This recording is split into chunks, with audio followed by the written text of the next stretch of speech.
I'll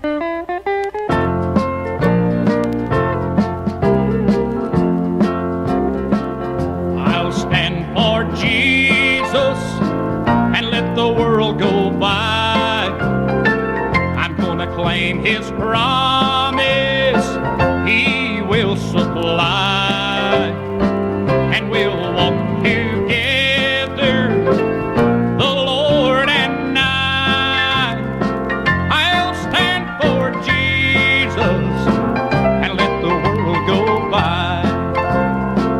In the world filled with pleasure, we're tempted and tried, and the more that we have here on this earth, the less we're satisfied. The only thing that's lasting, it comes from on high. I'll stand for Jesus and let the world go by.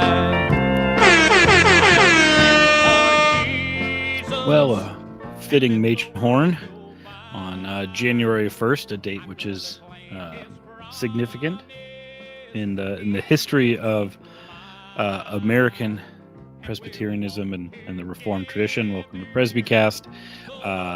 Always great to be joined by Chortles and our returning guest, who we'll introduce here in just a second. Of course, if you're watching along, kind of already spoiled that for yourself, so good job, guys. But for those of you who are clinging to audio-only podcasts like the AM radio dial that is still in your car, if you just hit the source button enough times, we applaud you. So if you haven't heard it from anyone else yet, let us welcome you to 2026.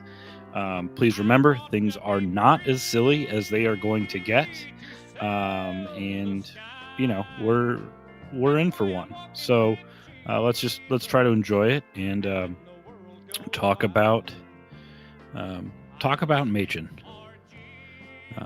Well, we've done that a few times. People say it's our thing. It could be our gimmick.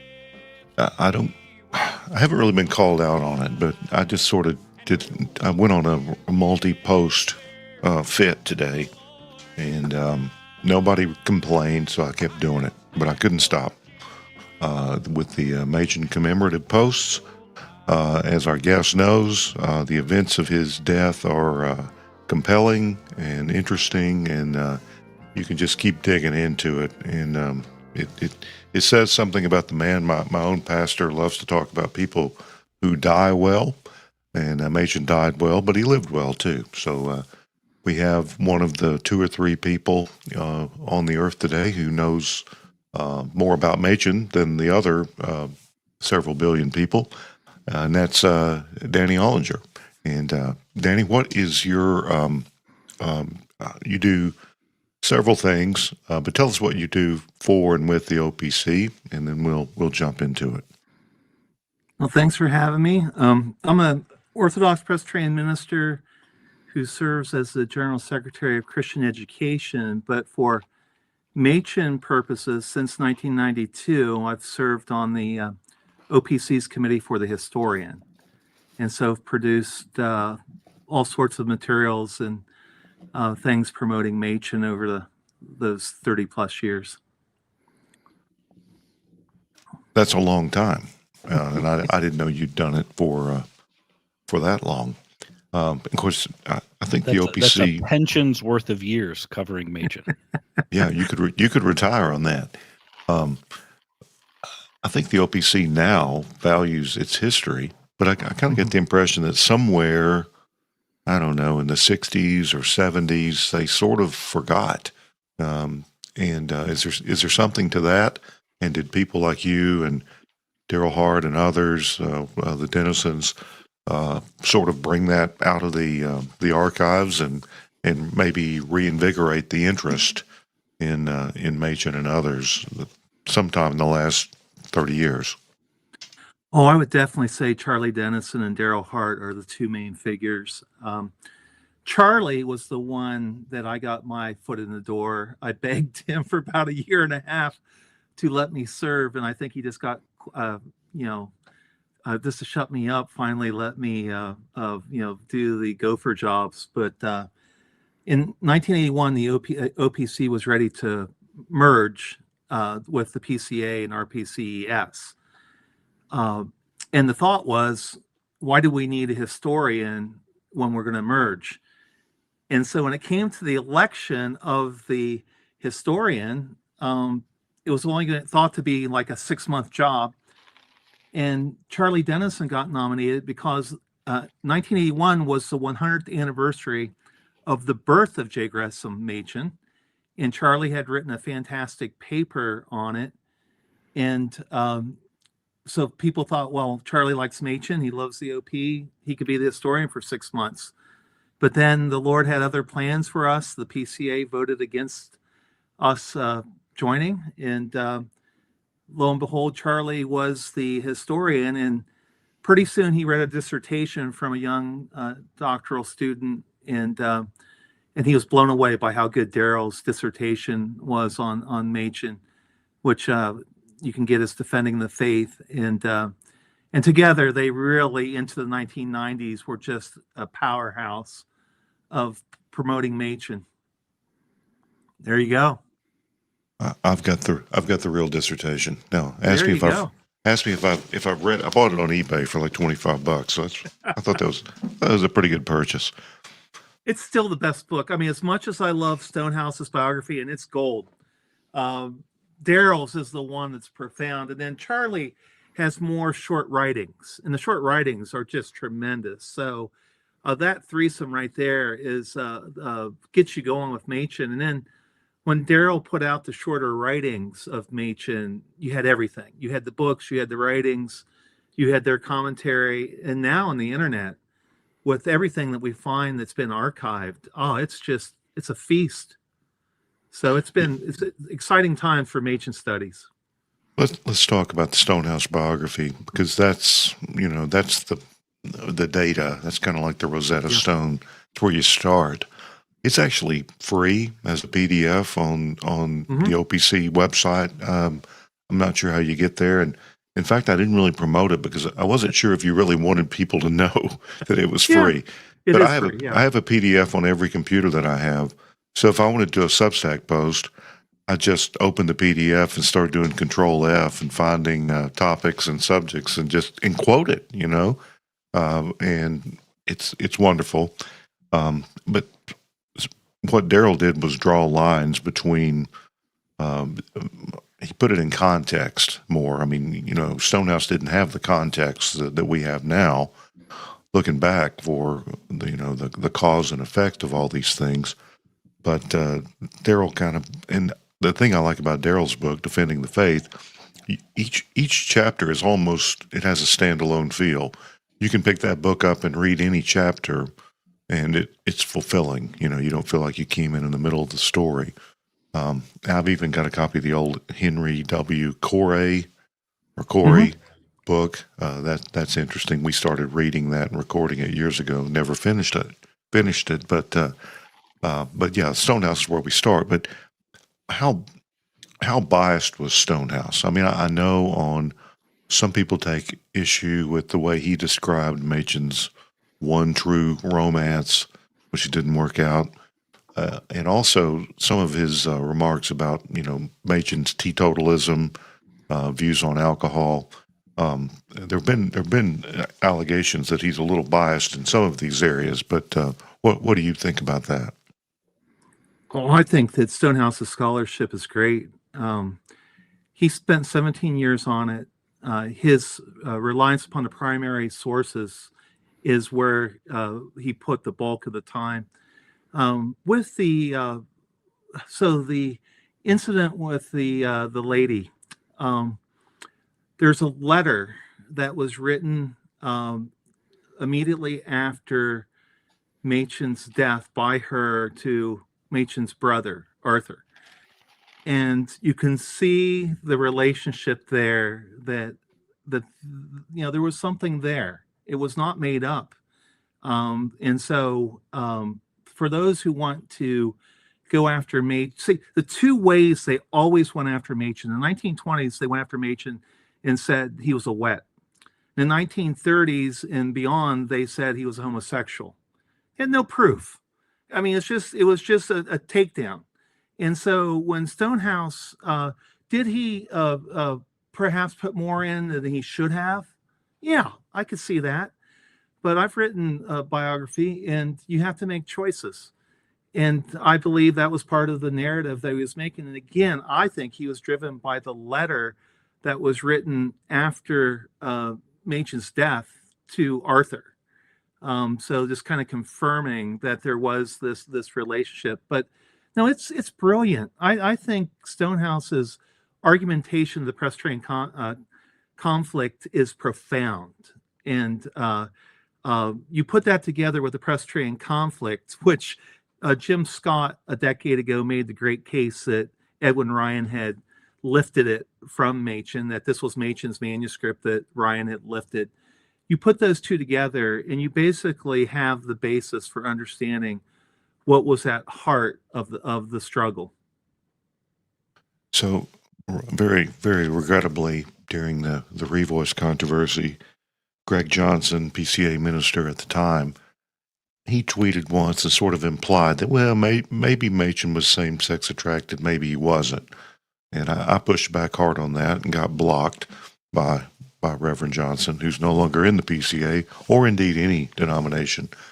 But I did not know.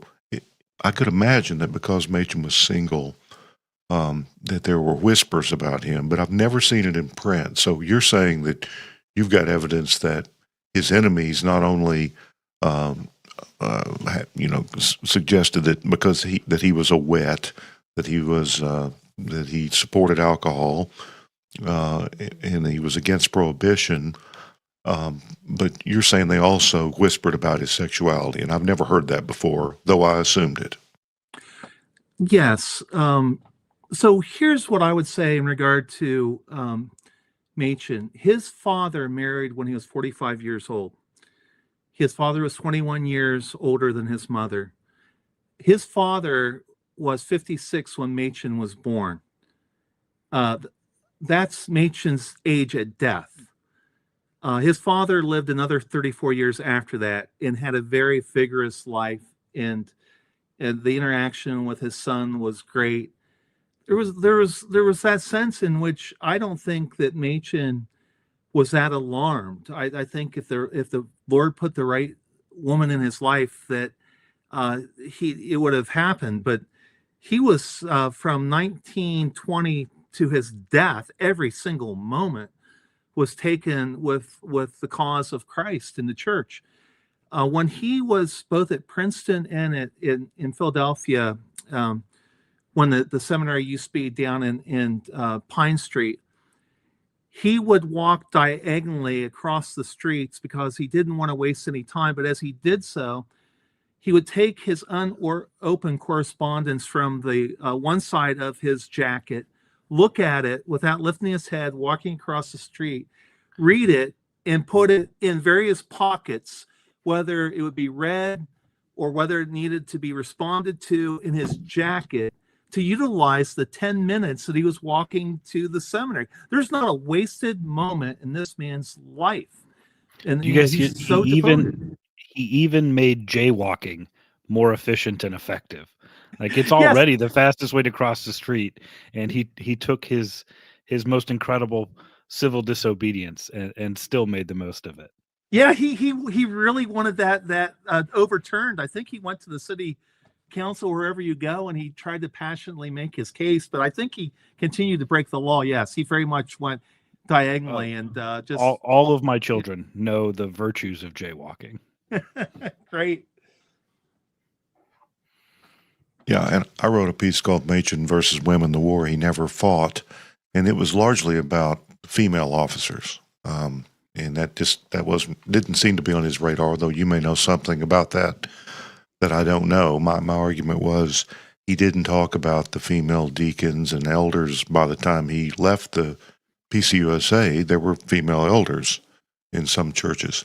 He didn't. I don't think he had anything to say on that. But my contention was he was too busy with existential actual existential issues of, the deity of Christ and justification by faith alone, little things like that.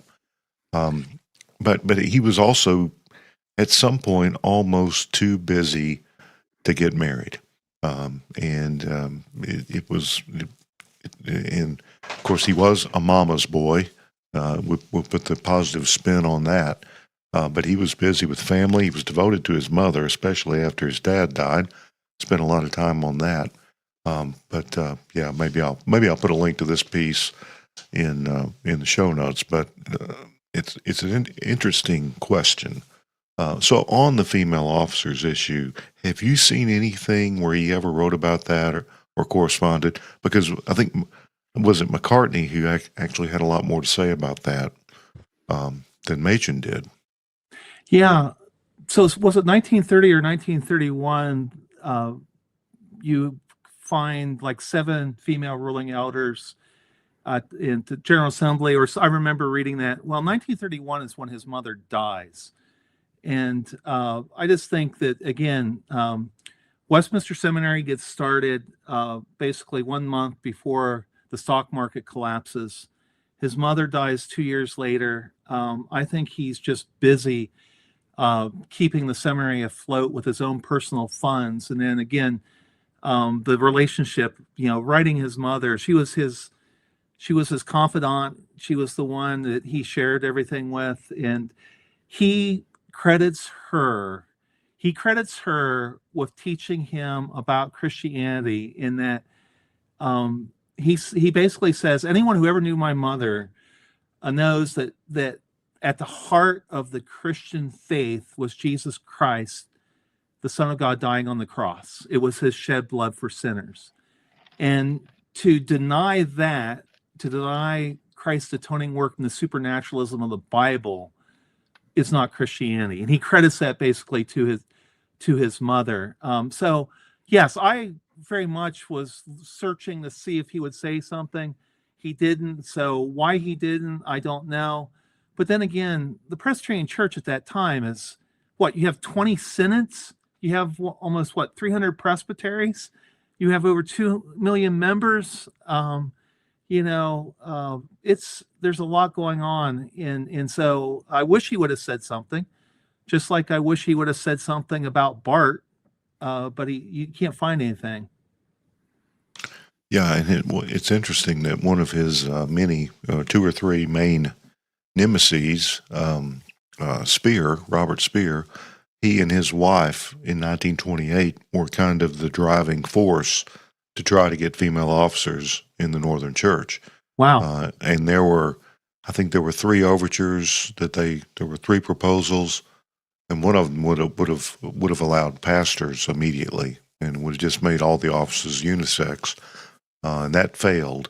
It was sort of the middle one that passed. And I think it's really amazing that it took as long for the PCUSA to get female preachers as it did. It's hard for me to believe that they didn't have them before they did. But yeah, I may link to this article I wrote. And I actually bought Speer's a biography of Speer, and I want to do some more research on that. But I think Machen was disciplined. I think he was concentrating on the biggest issues, and I don't think he got real personal about these things, because if he had, he would have been attacking Speer in 28, 29, and 30 over these issues. But I think he was focused, just like he was reading his mail while he was walking down the street.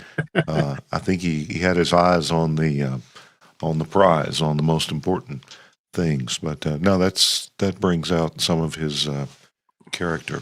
So I gather you've spent some time with the archive of his letters, and you've seen things that haven't been published. You've also been around long enough. If you started at this 30 years ago, you've talked to a lot of people who knew Machen, who were there when he was alive. So what are some of the things you've learned, either interpersonally or from reading non-published things, that might say something about Machen that we can't get in the 2 or 3 biographies and the standard sources? Yeah, I got to know the last decade of his life, John P. Galbraith. So Mr. Galbraith was a student of Machen's and was a pallbearer at Machen's funeral. When Machen died, the family asked 6 seniors at Westminster Seminary to be the pallbearers, and Mr. Galbraith was one of them. And the gift to Mr. Galbraith from the family was 2 of Machen's student notebooks when he was a student at Princeton. One was Gerhardus Voss's Biblical Theology, and the other was Castor Wister Hodge's Systematics. So what gifts? But Mr. Galbraith got very close to Machen and would talk often about the students walking up to the Chancellor apartment where Mr. Galbraith lived, and or Machen lived. Machen lived when he went to Philadelphia in '29 in the Chancellor Street apartments, and there they would have those tightwad parties, and it was truly the same thing that he did at Princeton. But Galbraith said the biggest day of the year socially was when Princeton would play Penn down at Franklin Field, and Machen was beside himself. And practically the whole student body would go down and watch the football game with Machen. Yeah, he bought a lot of tickets. I think I've heard. Yeah. Or read. Oh, yeah. And the thing is that when you go to visit the Chancellor Street apartment where it's at, and I did this with Daryl first did it. I was a part of a group that he took on a little tour. You begin to realize that right next to the Chancellor Street apartments is the Witherspoon building. And the Witherspoon building is so spectacular. That's where the Sabbath school materials were published by the Presbyterian Church USA. And 3 stories up or on the Witherspoon building, you have busts of the great reformers like Calvin and Luther and Butzer. And you turn the corner and you have busts of men like Lincoln and McKinley and others. So sort of like a testimony to early 20th century Presbyterianism in the USA, trying to combine the religion and the culture. And so Galbraith just, this world in which Machen had been a part of, he had been the elite of the elite socially, and he gives it all up for doctrine in Christ, in the church. Well, he gave up his one romance for that too. I mean, for those who don't know, the lady was a Unitarian, and Machen could not bring her around. Sent her books and corresponded with her for years. When she that letter I talked about, when after he died, she says in it, well, he had me go. I went and visited that church with that pastor who had the funny name, who graduated from his seminary, and it was Ockenga. And so she went to worship there in Boston once. But what happens is that, contrary to everything that you would read in the press, Galbraith, like so many countless others, whether it was Stonehouse or Murray or Van Til or the great missionaries that the OPC had, like Hunt and Duff and others, they would die for this guy. They thought he was the real thing. They thought that he was just plain spoken and he was standing for Christ, and there wasn't any airs about him. And it was just so contrary to what you read in the press. But then, you go to the press. I think one of the most enlightening reads is go to read what Time magazine says about Machen between 1927 and his death. And then you begin to realize, hey, why are they calling him chubby-cheeked? Why are they saying such horrible things about him? And in the next paragraph, saying wonderful things about Clayton Morrison in the Christian Century. Then you realize that the owner, Henry Luce, his father was a missionary in China and could not have been any bigger of a supporter of Robert Speer than you possibly humanly could be. It was like he was in the bag. I mean, this was like you go and you rip Machen to shreds for anything you want to, and then you get fed the inside scoop of what the other side wants you to say. It's just revolting. And I think that's why in the last 25, 30 years, there's really been a little change in somewhat of what's written about Machen, because you begin to see how much the deck was stacked against him. It was utterly stacked against him. And I think that's what Galbraith and others saw, is that here was a man who was willing to give up his life for Christ in this cause, and literally did so in the end.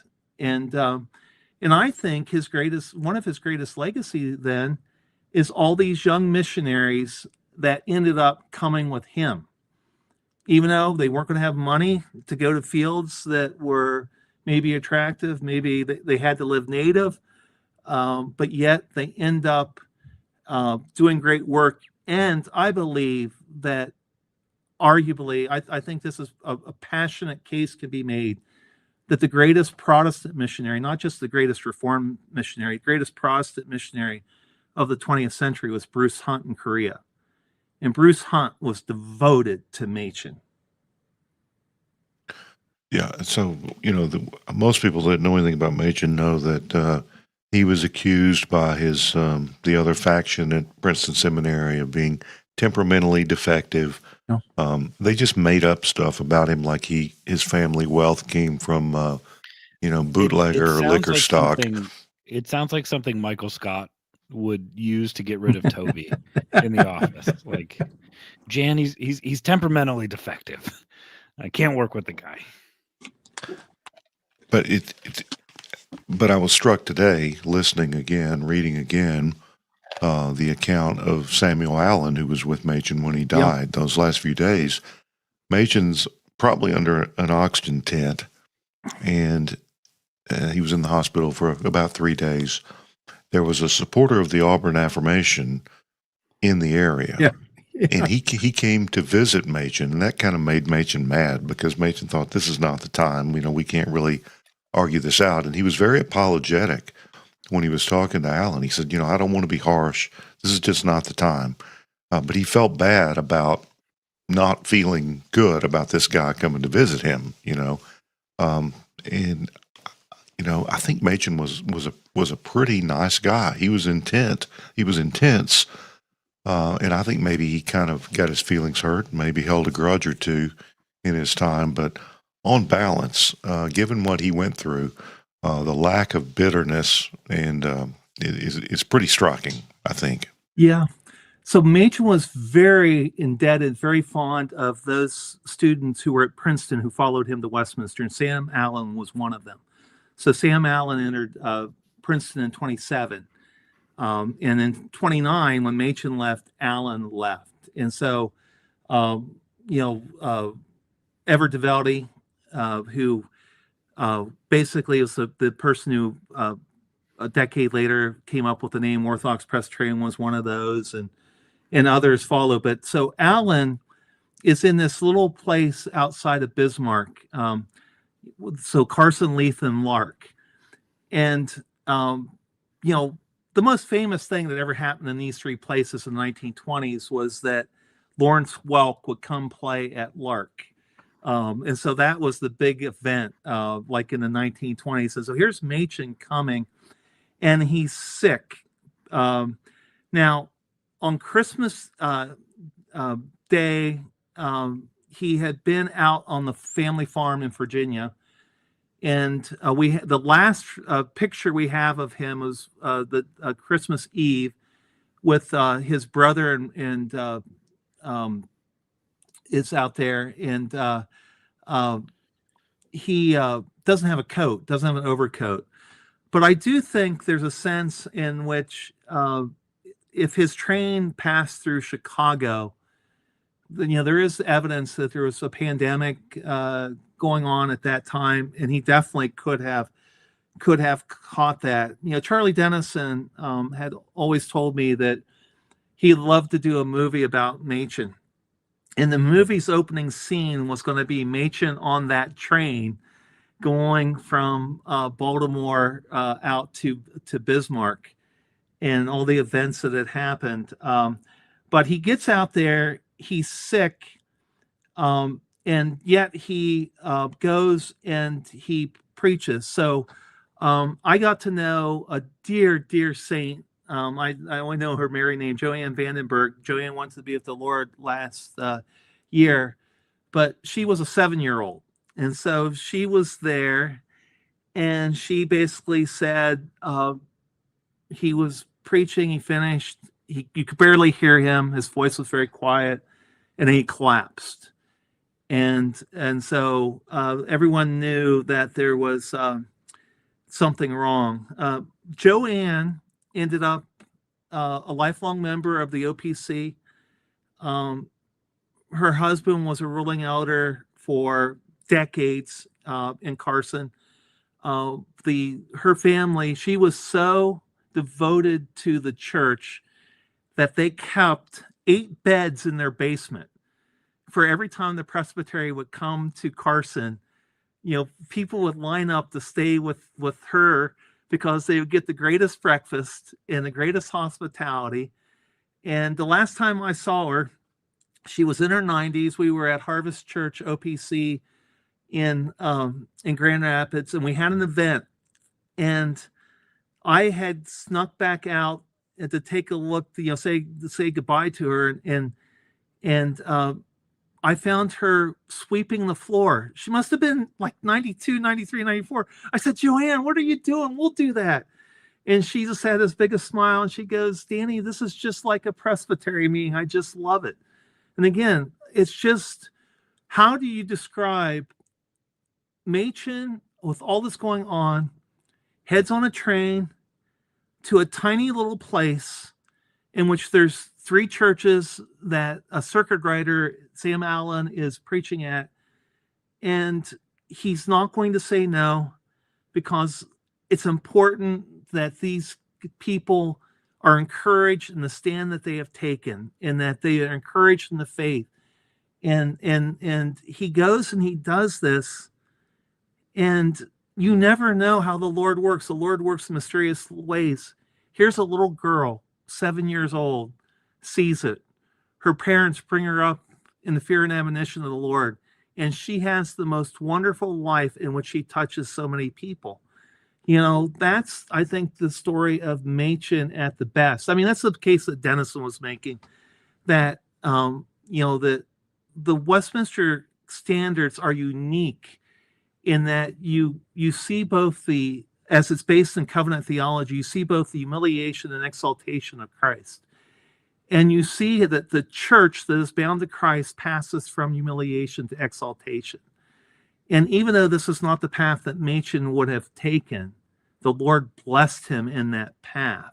And the question is, the church that follows in this train, be it the OPC, PCA, or whatever a Bible-believing, Christ-affirming church, is will we stand by the word of God, and will we not be those who cast aside that humiliation because it's unto glory, and it's for our sanctification and good and God's glory.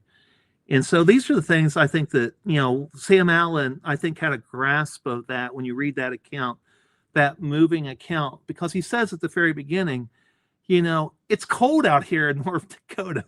Who wants to come? We're insignificant. Who wants to come?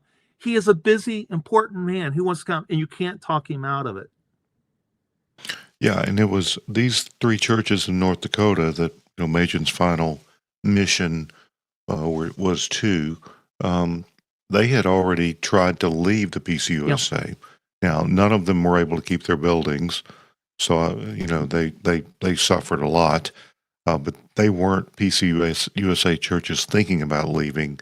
They were already committed to that, and that's something I missed the first time I read the story.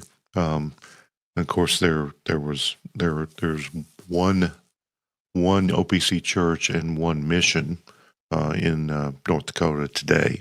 Mm-hmm. But I think the non-mission church I think has the pulpit from Leith that Machen last preached in. I think that's the case. Yeah, they do. Although a previous pastor, to in order to make a tape recording thing, for cut off the legs of it a little bit, so they have it, but they don't have it in its original form. That's that famous OPC industriousness, just to That's make one it way to work. put it. Yeah, you don't have to be too fancy. Yeah, our friend Chris Drew, I think, sent us a picture of it or saw it at a Presbyterian meeting.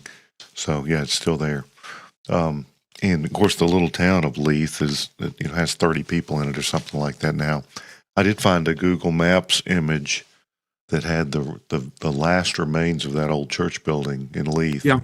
They were using it to store farm equipment or something.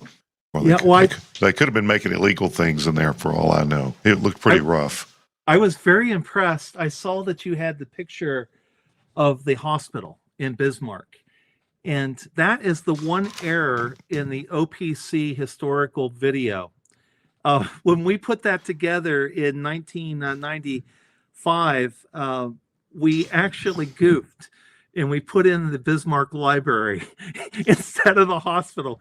So you have the real thing there, and we don't on the actual OPC history video.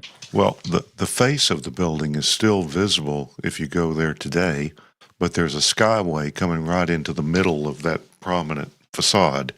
But the husk of the building is still there.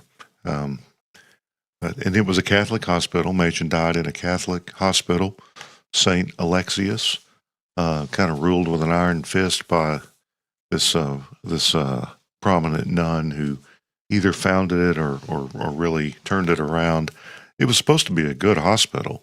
There was an evangelical hospital in the town. There were two hospitals, and they looked very similar. I think maybe it was Lutheran or Brethren associated. When you hear the word evangelical up there, it could be either. And one of the pastors who visited Machen in the hospital for Allen, while Allen had to be away, was a Lemke, and he was just identified as the pastor of the evangelical church in town. And if you Google him, it says he pastored the evangelical church. So he was not necessarily a Baptist, but he was not. It's a weird question whether that's Brethren or evangelical Lutheran or what. But that's a German town, so something German. Yeah. Well, I would think German. Where I grew up in Eastern Ohio, even when I was a little boy, the Lutheran churches where I lived preached in German. So it wasn't uncommon at all. Right. Well, again, the story of his death is compelling, and I posted a lot of things. I've written a lot about it, and you can kind of piece it together from the various sources, including Stonehouse and the Presbyterian Guardian. The Presbyterian Guardian newspaper online archives at the OPC website are very helpful, and every one of them is interesting. You just drop in anywhere, and you'll read something that makes you think. But let's talk a little bit more about his life. You talked about how busy he was. He was devoted to his brother, his brother's wife, and his brother's children. Apparently, they really liked him. Even though he was sick, when he showed up at Sam Allen's house in Bismarck, I think it's the Stonehouse account, says that the kids crawled all over him. They immediately took to him. So, kids liked him. And he apologized to Sam Allen's wife for not eating more of her biscuits. Yeah. He said, I could eat 5 if I was, right. That really heartened me because as a Southerner, biscuits are very important to me. And I want to imagine that those biscuits in North Dakota were edible. But he knew the real thing coming from Georgia. So you did tell us earlier that you've looked into some of Machen's Southern connections. Yeah. We know that his mother was from Macon, but it began, at Athens. Yes. Home of the Georgia Bulldogs, who are that's right playing football right now, I believe. Yeah. So his mother, Minnie, her mother is Mary Baxter, and Mary Baxter. The family was in Athens, Georgia. And in the early 1840s, they had a young man that lived with them that tutored her, and that was Benjamin Palmer, the famous Benjamin Palmer. So that's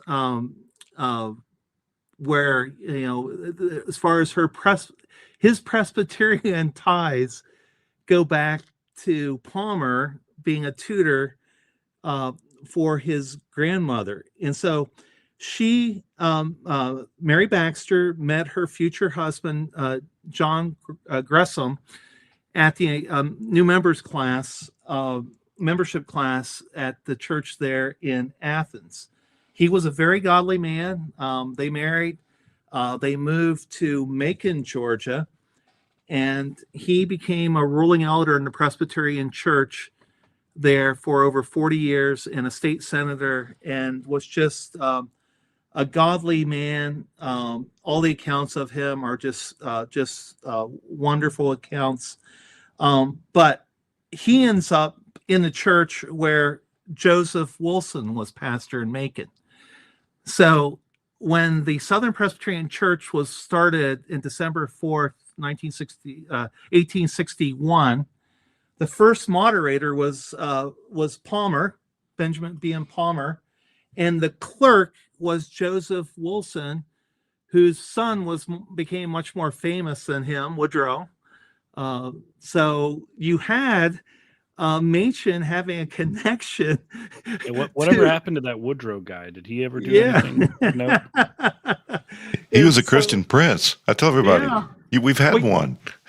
Well, there's the greatest depression we've ever had, thanks to our Christian prince. Well, there's another Woodrow. There's multiple Woodrow Wilson connections to Machen, both directly and indirectly, since Wilson taught at Johns Hopkins, and they got to know him there. And I don't know if he worshipped at Brown Memorial when he was in Baltimore or not. But of course, in the 1930s, when the independent board was formed, Machen persuaded Charlie Woodbridge to be the first secretary of missions for the independent board, and then became the first general secretary for the OPC. Well, Charlie Woodbridge's mom was first cousins with Woodrow Wilson, and introduced him to his future wife, Ellen. And then, they got married at the Independent Presbyterian Church. So there was that connection too. But what you had was Machen's family had these incredible Southern Presbyterian connections going back to Palmer and to Wilson. But then Minnie is born in Macon, Georgia. And she grows up best friends with Mary Day, and Mary Day becomes famous for marrying Sidney Lanier, the great poet. But she ends up in time marrying Arthur Machen. Now, what's interesting about Machen, so Arthur Machen, Machen's father was a lawyer in Baltimore, and he originally worshipped at Stuart Robinson, the great Southern theologian's church there. I mean, these are amazing theologians that this family is under the spell of. And so he ends up, when he marries Minnie, she's at the Franklin church in Baltimore, and he decides just to join her church.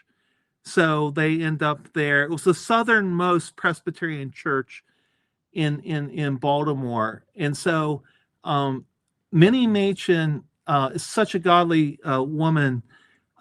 She not only taught the boys the catechism, so they all knew it inside and out by the time they were 7, in Pilgrim's Progress. But she would study a book of the Bible every week, and she would prepare questions, and then she would examine the boys about that book of the Bible in between the services. She was amazing.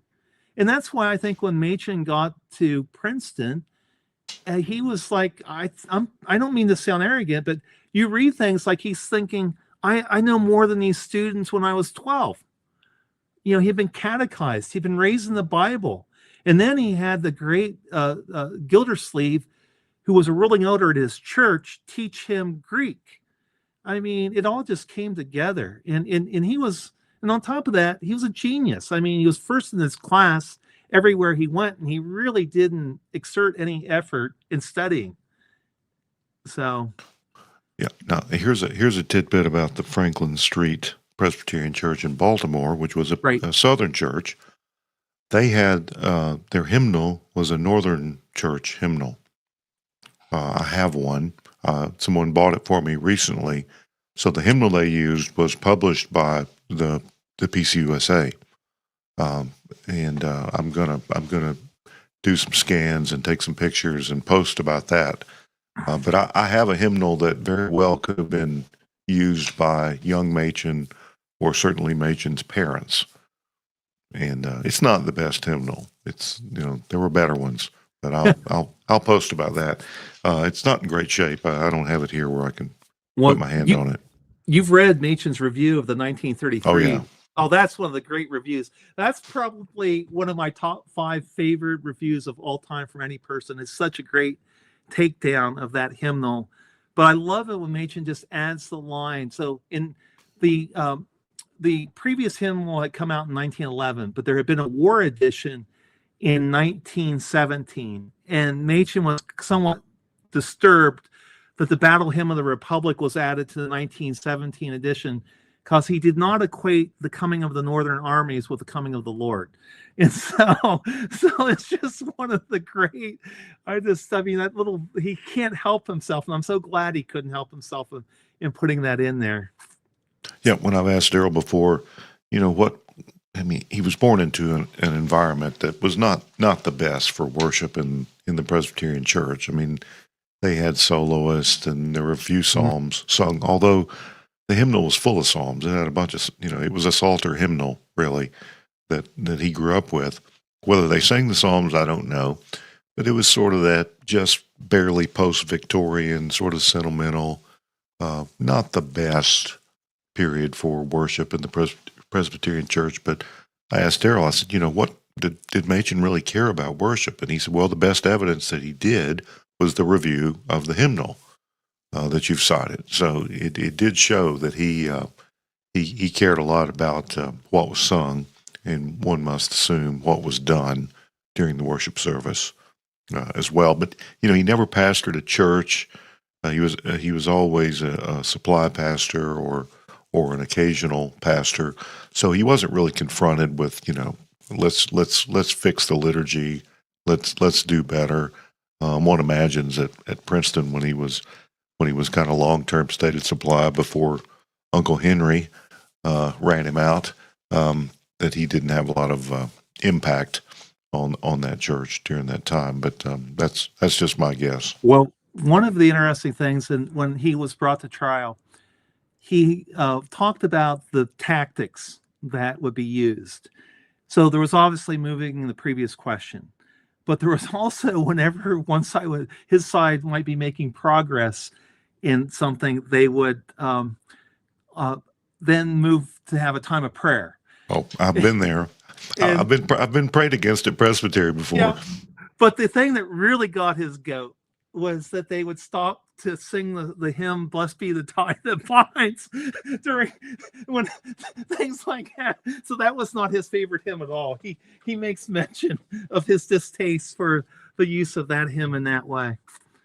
Yeah, sort of pragmatic, cynical use of things like that does tend to rub one the wrong way. At least it does me, and it did him. Yes.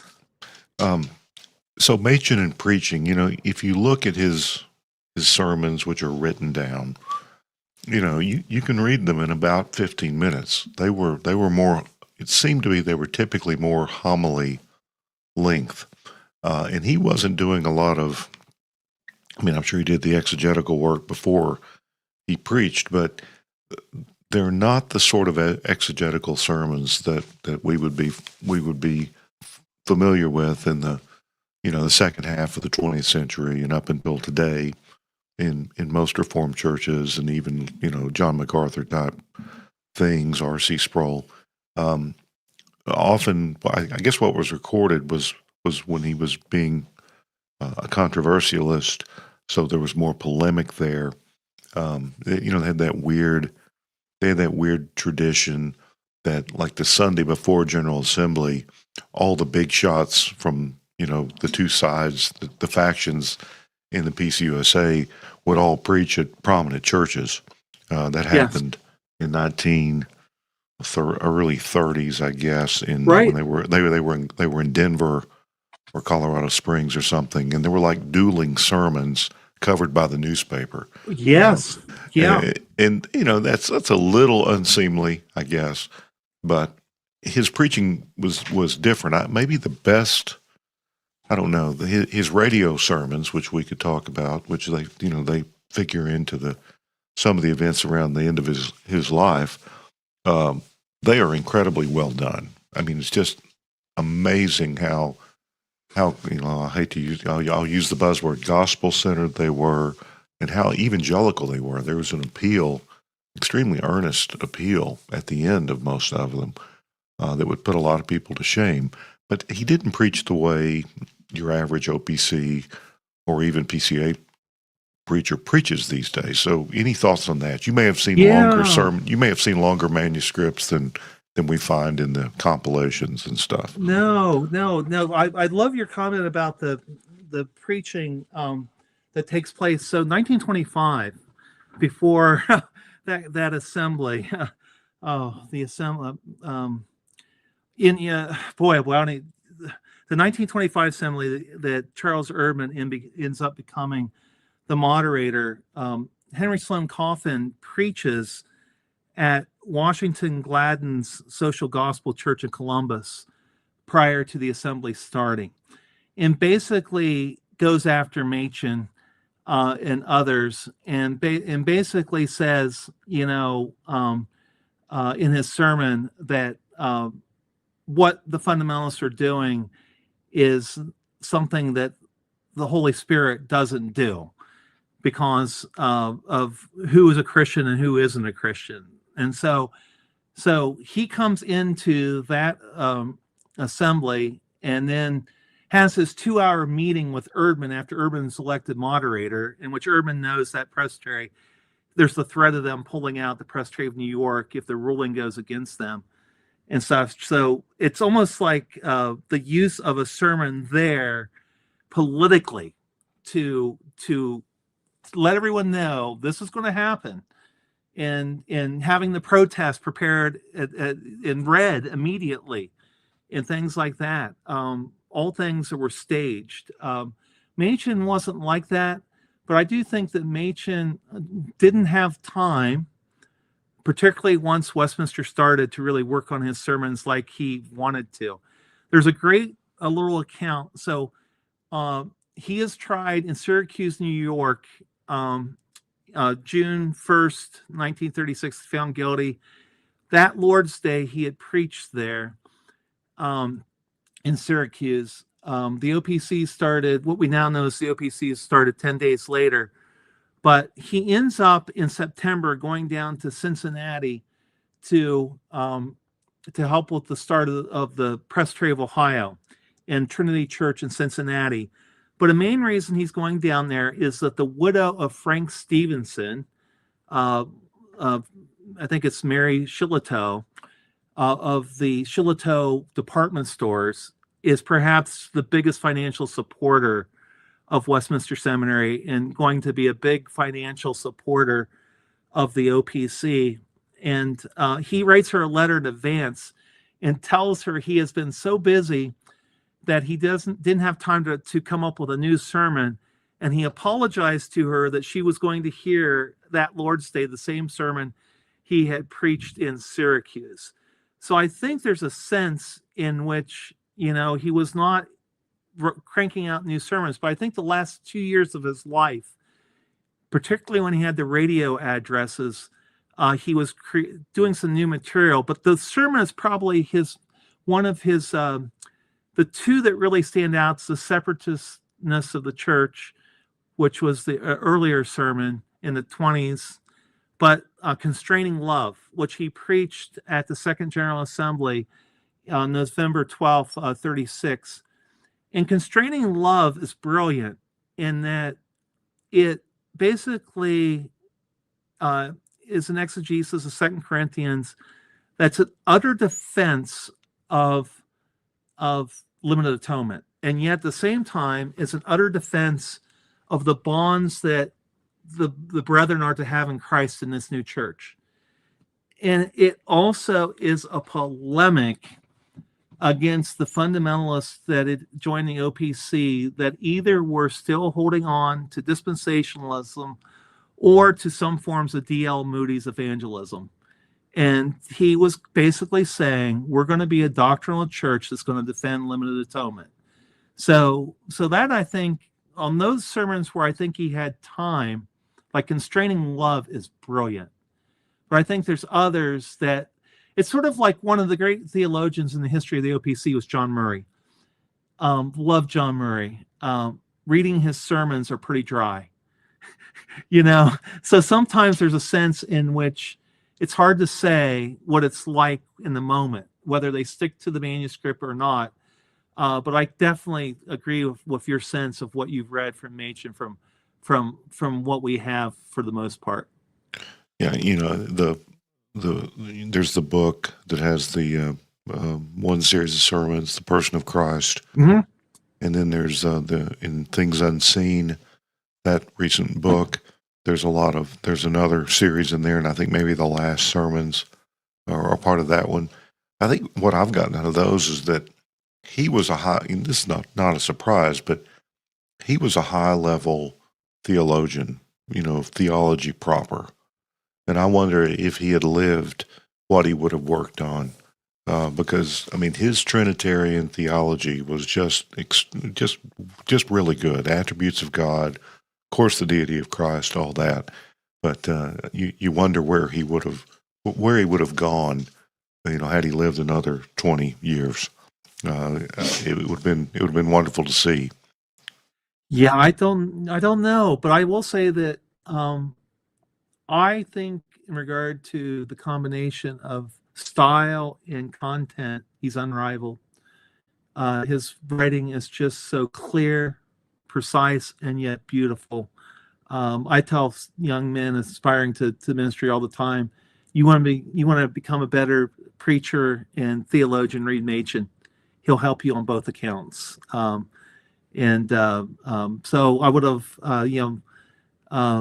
so thankful for what we do have. But yes, I think that he was just so well trained. He was just so well trained that I think that it would have been profound. And plus, I think the young faculty was having an influence upon him. I do believe he was becoming more reformed. I do agree with Dennison's thesis there that he's becoming more reformed. He was battling Speer in the 20s. And Speer, so Machen makes a statement in 1927 about that there's, in regard to those who say that they don't care whether Presbyterianism goes forth into the entire world or not, that's not what the faith is about. That's a paraphrase. It's not quite correct. But see, what Machen is saying is that the Presbyterianism has the doctrines of grace and that the Westminster Standards are true. And that the best thing for the world is the truth of Jesus Christ. The person he was directly quoting was Robert Speer, who said that he had no interest whatsoever in Presbyterianism going forth throughout the whole world. And so in the 1920s, Machen, and the question really in the 20s was, will Presbyterian officers keep their vows to be Presbyterian? And so in the 1930s, the question was more the Reformed faith. He talked about a true Presbyterian church at last. That was I'm looking in the Stonehouse book, and he actually says, and even back in Christianity and Liberalism, he made a lot of the standards, and he mentioned some Presbyterian distinctives in a Yes. book that, I mean, really, I think Daryl made this point.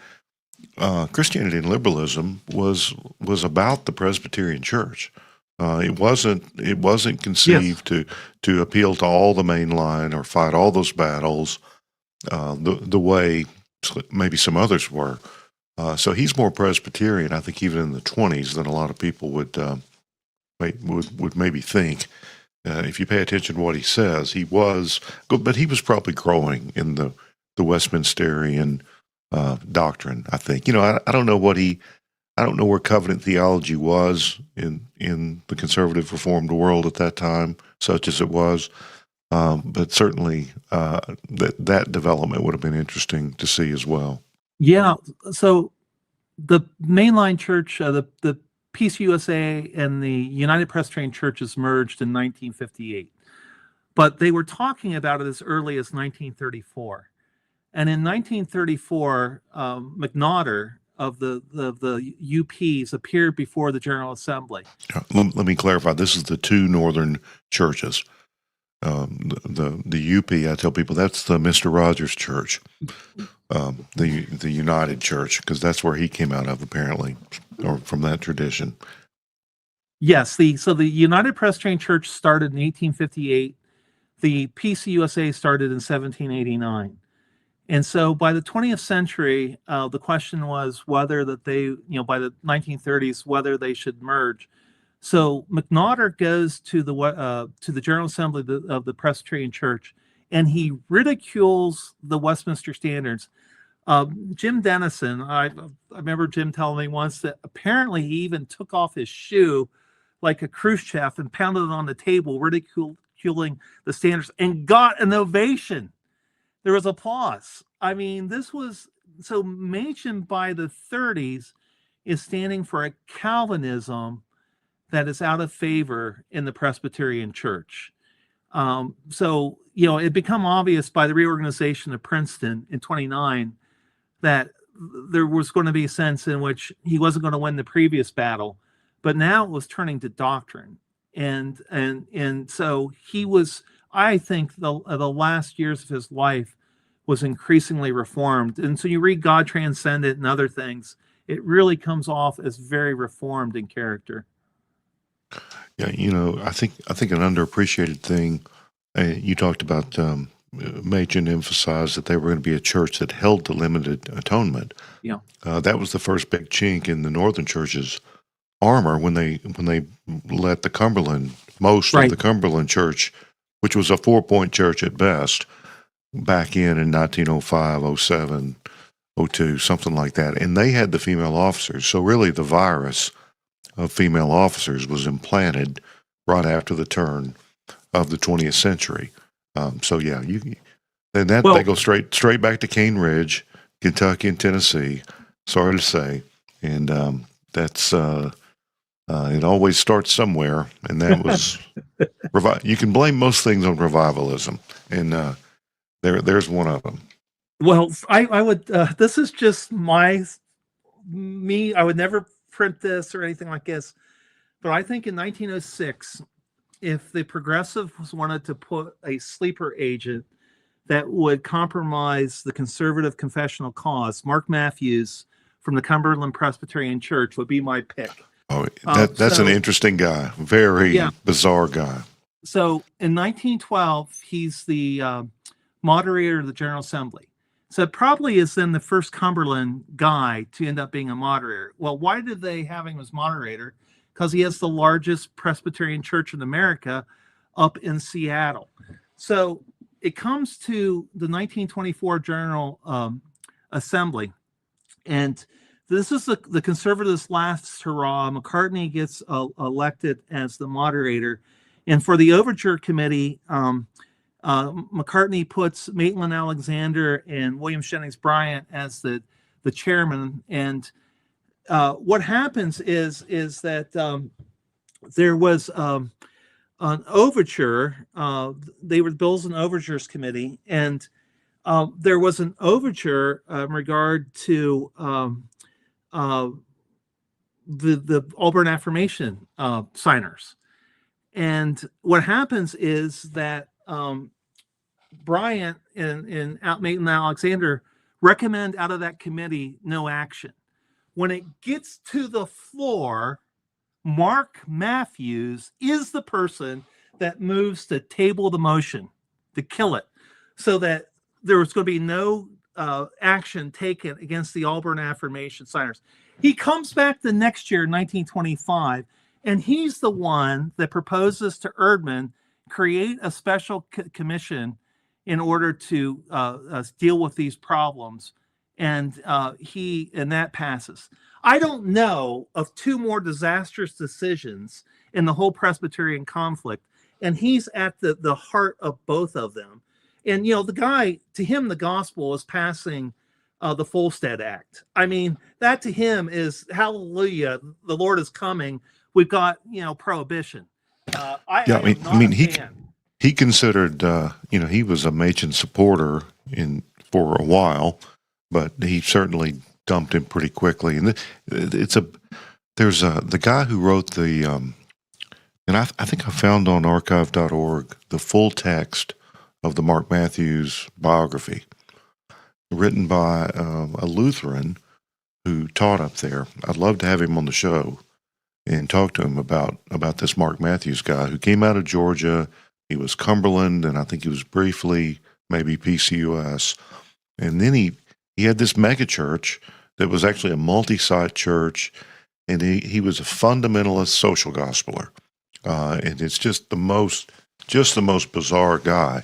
But he threw Machen under the bus. He proved of no help, as many of the moderates did.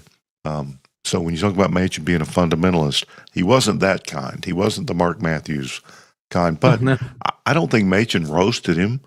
There was correspondence between them. I mean, Machen was kind to him, even after he shivved him, basically. Well, he either did that or he's just really stupid. I think he could be really stupid. It's unbelievable when you read the accounts that he was the ringleader. I mean, they couldn't have paid someone to more undercut Machen than what he did in those 2 years. Yeah, and he was a huge celebrity. He was powerful politically in Seattle and the Northwest in general. But yeah, he is the most underappreciated, hugely important Presbyterian of the the first 3 decades of the 20th century, I think. So maybe more to come on that. Well, what happens is that Machen doesn't have political connections either. He has connections, but he doesn't use them like other people use them. I was just reading this past week, actually. I was trying to think what I've been up to, but I had no idea that Charles Erdman sister was married to the son of Grover Cleveland. So you have, ex-president of the United States. So again, this family, there's these power broken connections that are taking place.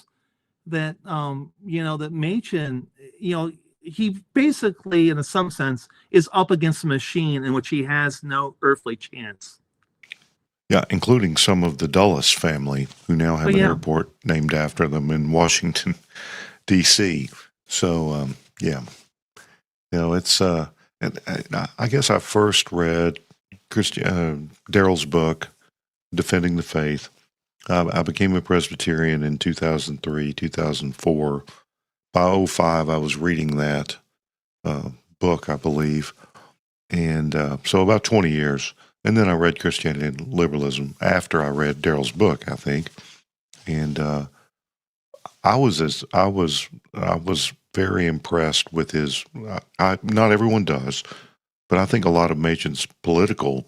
I won't say theology, because he really separated it. But there's a lot of political commentary in Christianity and Liberalism, and it made a lot of sense to me back then. And of course, the last few years, when everybody's come up with something new or discovered politics for the first time, someone asked me today online, and I didn't answer. What is your political theology? And I thought, well, whatever it is, I've had it for at least 20 years.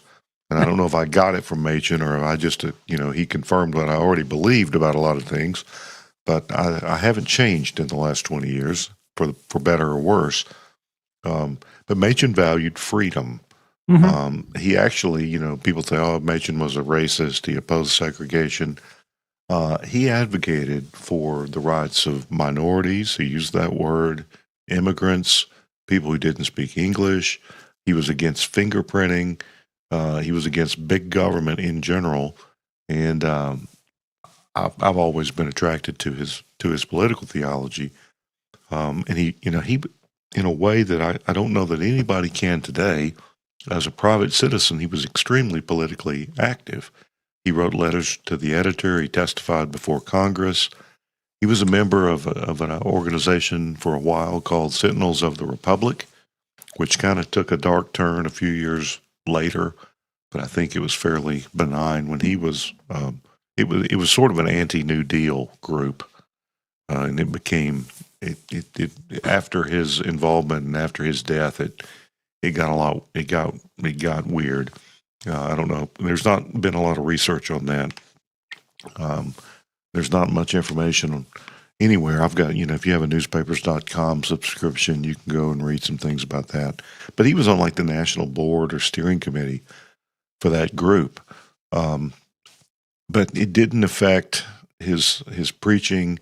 It didn't affect the way he dealt with people. And he didn't use the pulpit as a political platform, and I think it's hard for people not to mix those things up today. Yeah. I think that he back then there was such a correspondence between the church and the culture that that people, I think, struggled with. Let me put it this way. One of my favorite pieces he ever did was The Church in the War, his 1919 address and coming back from what he had seen. And he basically was equating the fact that America had lost a sense of sin, and that there were those who thought that by doing their patriotic duty, they merited salvation. And this really woke him up in regard to what was going on in the church. And I think that his stand there ended up becoming, something that was very against the zeitgeist of what was going on in the country. And yet he believed unless you stood up for Christ's death alone pays the price for sin, you're going to lose Christianity. Now, what's fascinating on the politics is just how embedded at times the Presbyterian Church was with politics. So the campaign manager of Harding's, the head of the Republican Party, the campaign manager in 1920 was Will Hayes. He got caught in a scandal, and the bailout was he became the head of the motion picture in Hollywood, their director, and he became famous later in the 30s for the Hays Code. But he was very much in the deep of the Presbyterian Church. In 1927, he was instrumental in getting Robert Speer the moderator. He was the chief proponent behind the scenes. And that year, he was very much in front of the church. I think he was a deacon at the time, because he had helped raise $15 million to establish a pension fund for clergy. So he was very popular in that he was the fundraiser for the pension funds. But again, this is the guy that basically was running the Republican Party in Harding's campaign, and then just transitioned to Hollywood and the Presbyterian Church. And what was very important for Hayes in regard to what was going on in the Presbyterian Church and involved Speer was that they wanted to leverage the Federal Council of Churches for the moral code in the pictures. And Speer had been the president of the Federal Council of Churches in the 20s. And so again, you see, indirect way, Spear is in bed with the power brokers. And Machen is just, he might have, years ago, been family friends with the Wilsons or whatever else. But by the time his parents are dying and he's on his own, and he's embarrassed a lot of these elites, he's disenfranchised. Yeah, and he of course, what radicalized him was the 1920 Assembly, where you had the plan of organic union, yes. whichever. But I think he saw, especially after World War I, where that war was so spiritualized by a lot of people. You can look at the cover art from the what was it called, the magazine of the Northern Church. Oh gosh, I was just looking at it.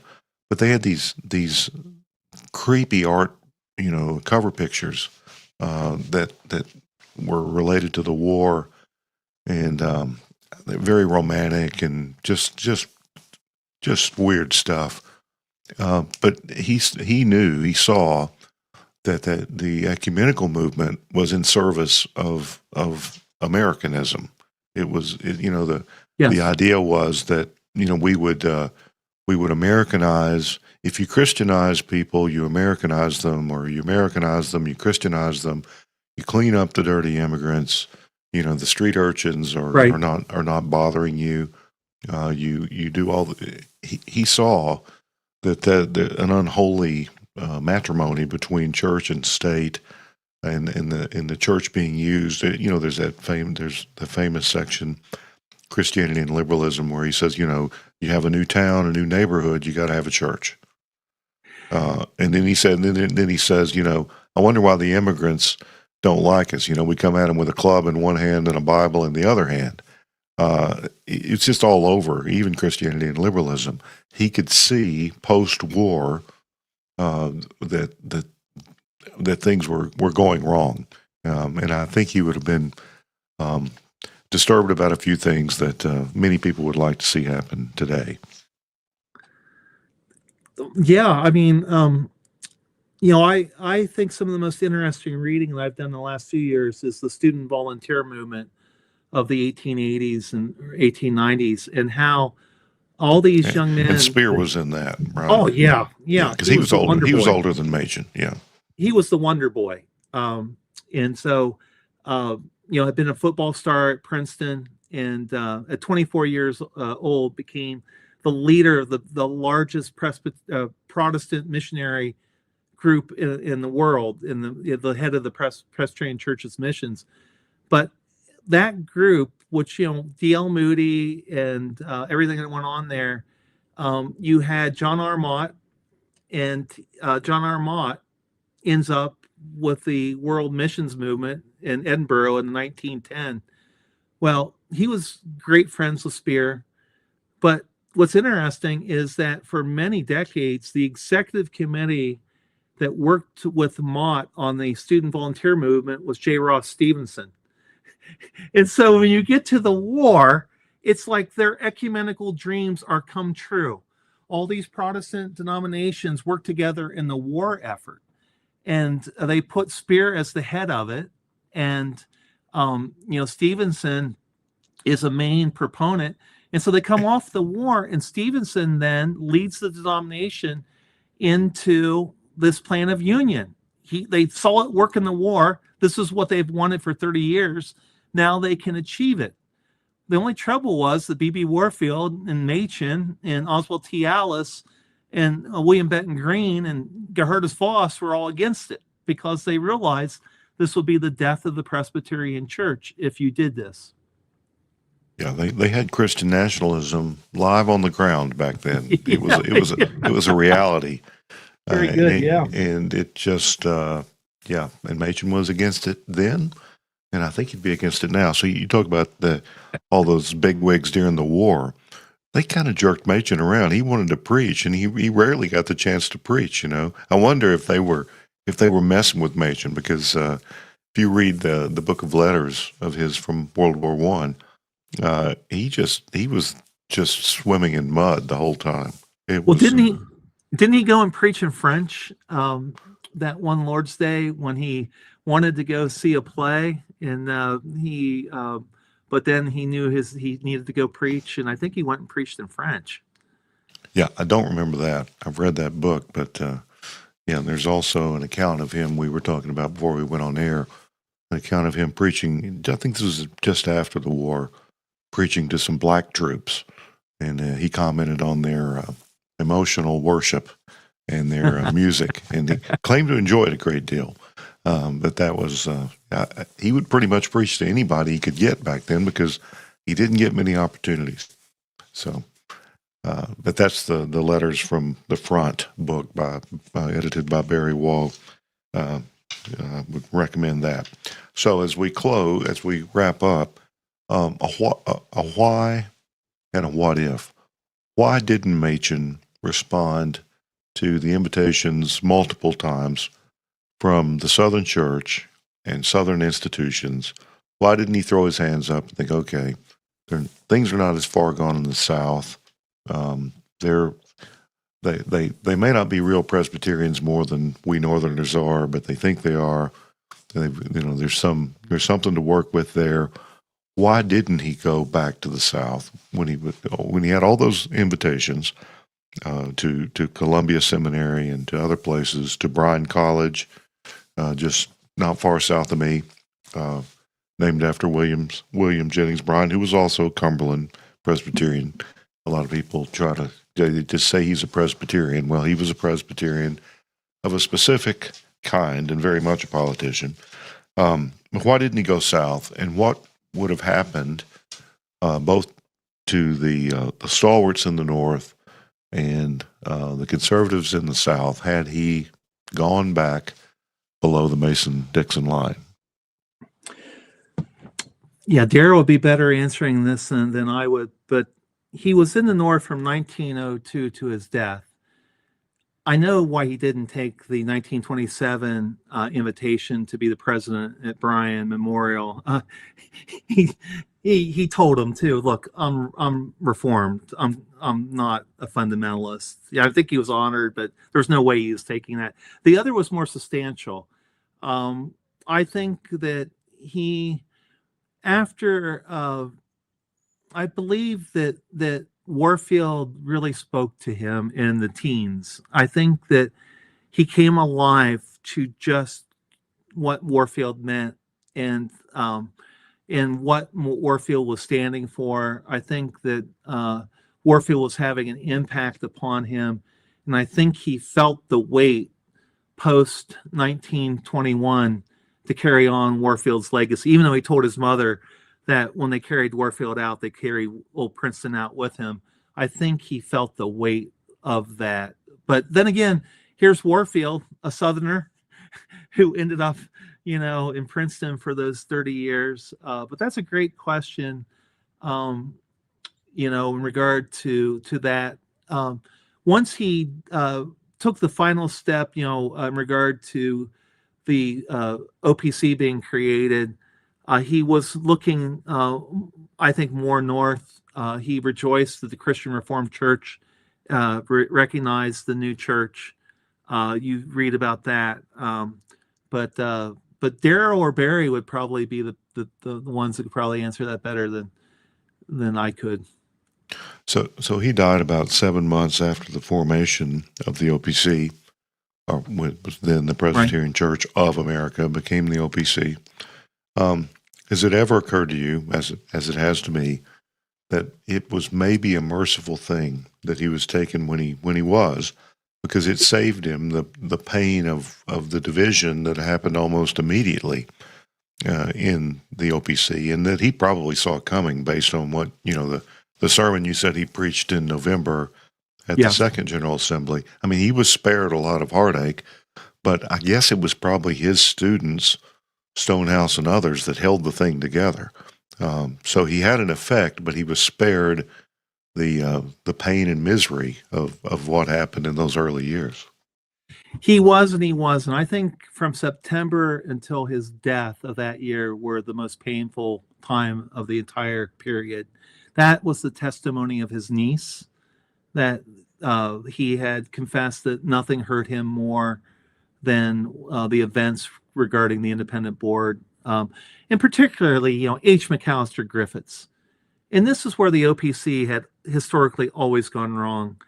Once they found out of his sexual immorality, they should have disciplined him.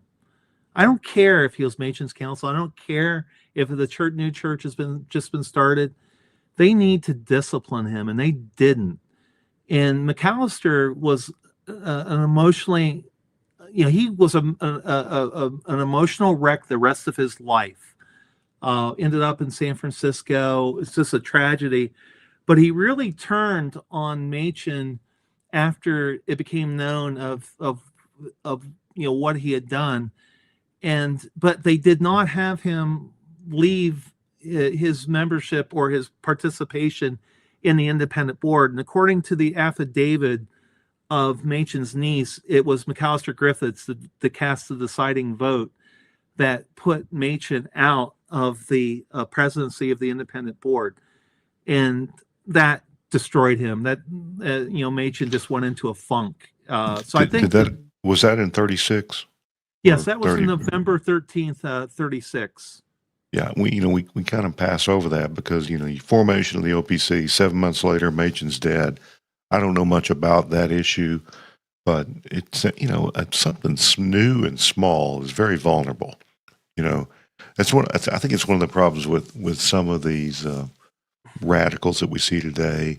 Some of the I'll just say it, the Christian nationalist guys who are, post-COVID, very radical. You have 3 or 4 of those families, or 2 or 3, go into a small church, like a small OPC church, and they can cause a lot of harm. But as small as the OPC was, and in its infancy, controversies were devastating. And I understand it's hard to deal. It's hard to do church discipline and do everything you'd like to do when you're right on the knife edge of survival, which is where they were. And you wonder if Machen had lived, would anything have turned out differently with the division? I don't think so. Probably not.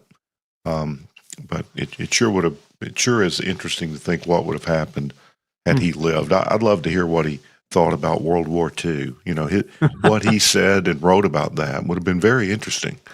The beginning of the Cold War in the 1950s, the Korean conflict, and some of the rise of Billy Graham. He never really got together with Martin Lloyd-Jones, but if they had been able to communicate after during and after the war, that would have been interesting too. That's where my mind goes. Some people are offended by what if questions, but I think about all of that. Here's a what if is we could have had, we already have Martin Lloyd-Jones on the show regularly. We could have had them both on. We could have done a full speculative what if panel. But there are no recordings of Machen. They're lost, and that's tragic. I think. I don't recommend anyone actually sit down and watch it, but we could get someone to do what they did for the Ed Gein show and just make up a voice, and then we'll just culturally, that's what we're always going to associate it as. We're not above that. It's another person who was hopelessly devoted to his mother. We do have to call that out. We can. It's a joke, everybody. I'm not making that association. That's okay. So, any sort of wrap-up thoughts? What would you want to leave people with about Machen, or what fields of research on Machen remain? Are the letters the letters in the Westminster Seminary archives ever going to be cataloged and published? There's more to know and learn about Machen, but what's the future of Machen? That's a question. Yeah, well, very thankful for how much you've promoted Machen. That's always heartwarming, and because like you said, up until probably 1980s, Machen was a dirty word to most people, and so it's been great to see the renaissance in that regard. as far as Westminster Seminary, since they are the owners of that, hopefully they can do great things. Like Princeton has done great things with their collection, and I know Grace Mullen for decades just did an incredible job of organizing the Machen archives. We used to share for up until 2010, the OPC shared the archival space with Westminster Seminary because of Gracie, and it was just like perfect. The Machen files are perfect, and so they are just easy pickings for digitalization if they wanted to go that direction. But yet at the same time, you're dealing with paper stock that is sometimes over a century old, and there's dealing with that type of thing. But as far as scholarship, again, everything Daryl writes, always so glad for. I did not, Burnett's book I thought was not good at all. I mean, it's not one I'll return to. But I think there's plenty of opportunities for Machen studies out there. I want to put on screen real quick one of the problems with Machen scholarship might be his handwriting. Yeah. This is a letter he wrote to Alan McRae on his last trip to the Swiss Alps in 35. And there were other letters from him. It's like his hands were cold or something. But, there are people with the talent for this, but I couldn't transcribe that. My handwriting's terrible, but I print, and so you can probably read it. His cursive was, I think it was quickly written. Yeah, but this is so cool. This is amazing. I would put this up on my wall. This is great. Well, I think the PCA Historical Center has it. There is a pretty good collection, and Wayne Sparkman at that he probably has dealings with him. He's an incredible resource and man, and but he's posted many good things about Machen on the through a couple of websites. So we are thankful for him too. Oh, but yeah. We're thankful for you, and this podcast may not have super wide interest, but we make exactly the same money, zero, whether it's popular or not. If it interests us, that's the standard of. To be fair, we have probably the niche market for this content. We have positioned ourselves well in this profitable market. You have no idea who you're talking to. I've written books where I didn't care if it sold one copy. It's like, so I totally get you. Yeah. Well, it's been fun, and we could do this many more times, and I'm sure we'll do something like it again. And another thing I want to thank you for, and we had this when you were previously on the show. It was about the Trinity Psalter hymnal. Mm-hmm. The more I think about it, I think that the Trinity Psalter hymnal may be as helpful in the maintenance of Reformed Orthodoxy as anything from this early, the first half of this century, because really what we sing and how we worship, you can't separate it from doctrine. Reformed doctrine doesn't make sense if you try to convey it in some goofy, non-Reformed way. And I think the Trinity Psalter hymnal is going to bolster people that have good convictions, make it easier for them to worship the way they should, and it might actually, win some people over. It's a printed book. I guess you could buy the digital copy, project it on the wall, but it's a very strange thing. It's a book with words and music in it, and people sing from it. So thanks for that. My church has adopted it. Thank you. We had a kind donor who felt so strongly about it that this person paid for them. It was off budget, no cost to the church. So people care, and people appreciated it. And I know you and many others, including your wife. We should probably just have your wife on the show. I'm sure just to talk about you. That might be the best thing. But anyway, we'll hold that over you, and you'll have to cooperate with us, or we'll do that. So, her name's Diane, right? That's correct. Yep. All right. Well, thank you very much, and Resby, you can thank our listeners, and you can tell them Happy New Year if you're so inclined. Well, hope everyone does have a great 2026. Whether or not we make it better is totally up to your interpretation. So hopefully you carry the right hermeneutic in that sense. But thanks, Danny, for coming on, and for everyone who listened along. Let me be the first to wish you, call it a resolution, call it a mantra, call it a mission statement, a memo, for those of you who like Jerry Maguire. Please don't be an Erdman. That promised land. Oh, won't you come kneel at the altar? He'll save your soul, get peace of mind. He'll put you on the road to glory and make it easy for you to climb. What's wrong with you people?